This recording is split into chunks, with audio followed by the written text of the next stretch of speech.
80 дэлхийн ногоон хөгжлийн байгууллага үзүүлж байна. Барилгын дулаан алдагдал гэж юу вэ?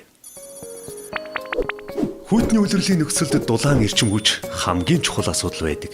Тиймээс ч хүмүүр байгаль орчиндөө дулаан байж ая тухтай амьдрах орчин нөхцөлөө бүрдүүлдэг шүү дээ.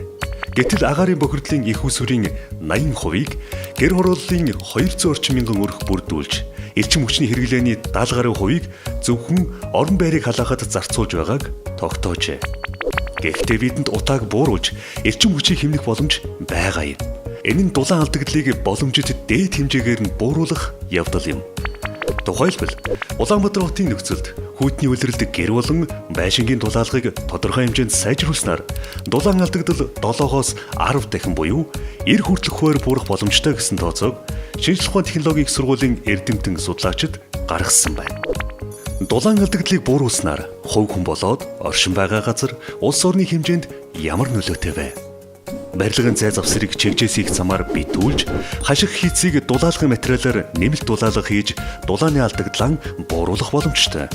Ингэж дулаан сууц барих буюу орон сууцаан шаардлагын төвшөнд хүртэл дулааж чадвал түлээний хэмнэлтээсэн зарсан зарлагаасаа хэдхэн жилийн дотор нөхчих боломж бий.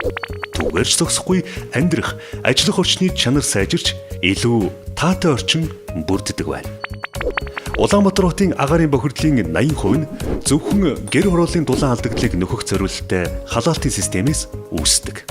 Дулаан алдагдлыг багасгах нь утааг бууруулахад тэр хэмжээгээр нөлөөлнө гэсэн үг. Утааг бууруулснаар түүнээс гарч байгаа хор нөлөөч мөн арилж, хүмүүс бид эрүүл агаараар амьсгалах боломжтой. Дэлхийн нийтээр хүлэмжийн ялгарлаас үүдсэн дулаардын талаар ярьж, түүнийг зохистой хэмжээнд авчрах тал дээр улс орон бүр үр хүлээсэн. Манай оронч үүнд нэгдсэн. Манай улс барилгын дулаан алдагдлыг 2020 он гэхэд 20%, 2030 онд 40%-аар бууруулах стратегийн зорилтыг тавин ажиллаж байна.